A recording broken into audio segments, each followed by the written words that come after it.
fuss, no matter the weather. 70% of the time when it's not awful outside, they arrive using their helicopter, lowered on a hoist to the ship below.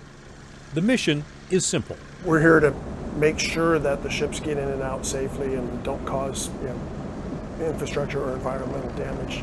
It's a fancy way of saying they don't run aground. Or hit a bridge. Yeah, right. That'd be bad. If you didn't have pilots, then you're kind of putting your whole port at jeopardy. The pilots board the ships miles beyond the Columbia River bar to give everyone a chance to prepare. It takes knowledge and confidence to guide such a huge vessel. Good afternoon. Good afternoon. Thank you. The pilots put together this graphic to give us all an idea of the size. Portland's Wells Fargo Tower is 546 feet tall. The ship here, 900 feet long. As we head out from Astoria, we come across a ship heading to Longview, probably to get a load of logs. The pilot on board is steering without touching the controls. And your guy Jay is up there saying 5 degrees to the right or starboard? Well, there's a couple of ways we can give the directions as far as the course. One is just say a course, steer course 132. And if you want to change, say 134 and little courses like that. For bigger course changes, we give rudder commands. Okay. Port 10, starboard 20. Get them close to where you want, and then you tell them what course to steer again.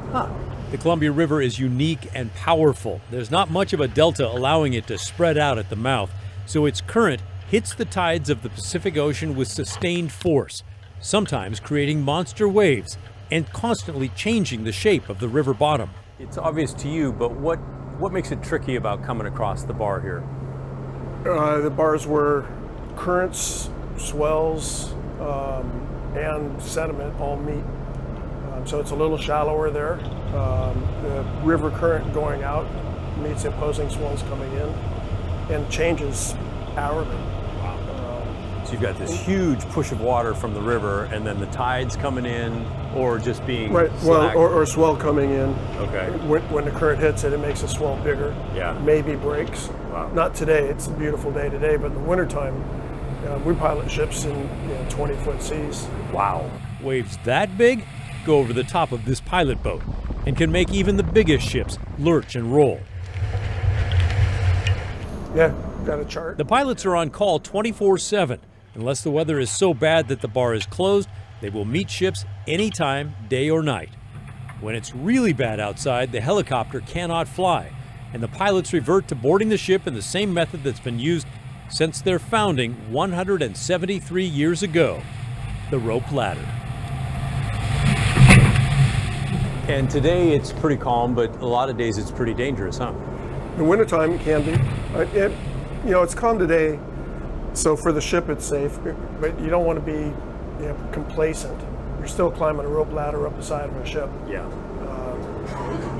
And is that the best technology? I mean, I know you fly on, but for the ladders, a rope ladder hanging off the side of a ship. They've tried lots of other things, mechanical hoists and all, but for a pilot climbing up onto a ship or trying to get on a ship, you're relying on the maintenance of that equipment from the crew member. Yeah.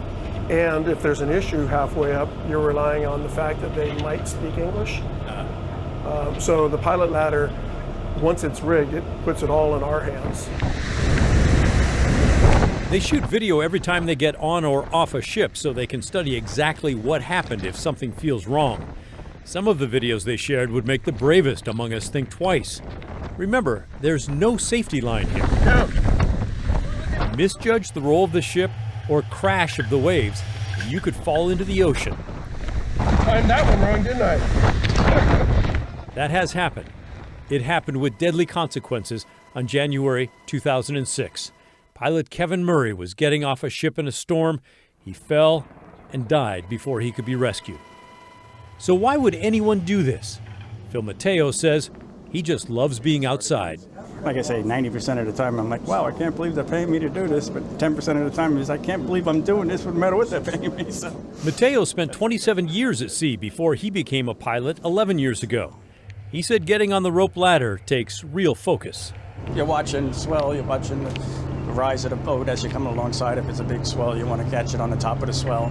You don't want to get on the ladder and have the boat come up and hit you, basically, which could happen, and you don't want to do it as you're coming down because then you boat's dropping pretty fast on somebody's swells. So He said the pilots help protect the environment. everybody's concerned about it. Nobody wants an oil spill out here. We're approaching the Federal Yellowstone. It's a bulk carrier, basically an empty cargo ship headed up the Columbia River. It's what Phil's going to get on. Yes, sir. Okay, so let's go outside. We go outside to get in position for the shots, and it feels dangerous. You all right? We're in the middle of the Pacific Ocean after all. Okay, not the middle, but the water is super deep here. We're wearing life jackets because the left and right side of the pilot boat has no railing. This is a stretch you really want to hold on. That way they can use either side to snuggle up next to the ship. And let's just get inside here or... Dan ushers us into a safe spot with hand railings all around. A light rain is falling, just so we can get a small sense of what the weather can do out here.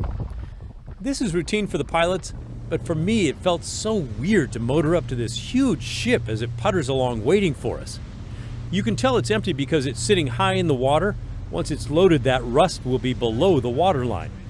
An empty ship can be harder to get on because it can roll more side to side. Notice he's got a harness on.